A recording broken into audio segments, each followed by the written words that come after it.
former residential schools only accessible by boat were located on Ahousaht territory, here on these islands.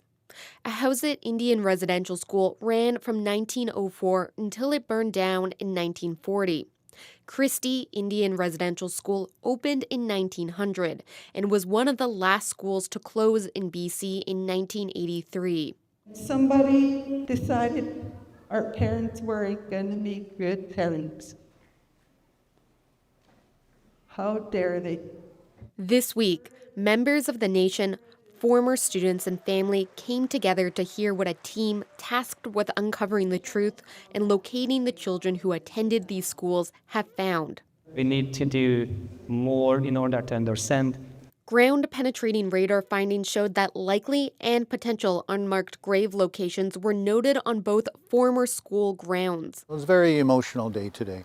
Greg Louie is the former elected chief of Ahousaht First Nation and a survivor of the Christie Indian Residential School.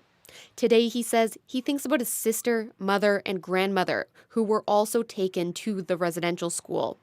He says hearing the findings is scary, but a step forward in healing.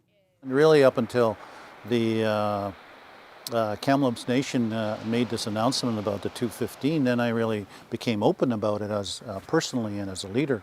I had no choice but to speak about it. The National Center for Truth and Reconciliation lists 23 child deaths at the Christie School and a further 13 at Ahousaht. But the work here is meant to find those who are not reported in these numbers. The team, made up of Ahousaht community members and experts, don't want to share numbers of potential graves just yet.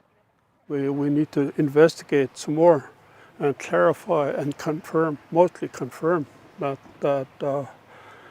it's either or. We don't want to be not telling the truth.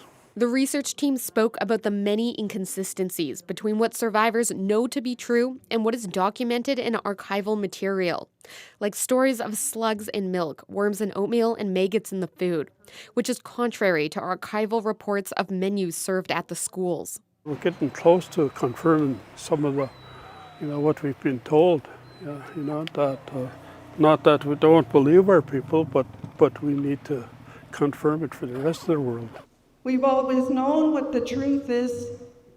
Anne Atleo, the residential school research project manager, says they have more work ahead of them. There are stories of children being taken from the Christie Indian Residential School up to the mountain or lake who never returned and still need to be investigated. In securing long-term funding and better access to archival records is needed to continue this work. Ahousaht is going to continue with phase 2 of the residential school project, speaking to more people and looking for more evidence. I'm Jackie McKay for CBC Indigenous in Ahousaht First Nation.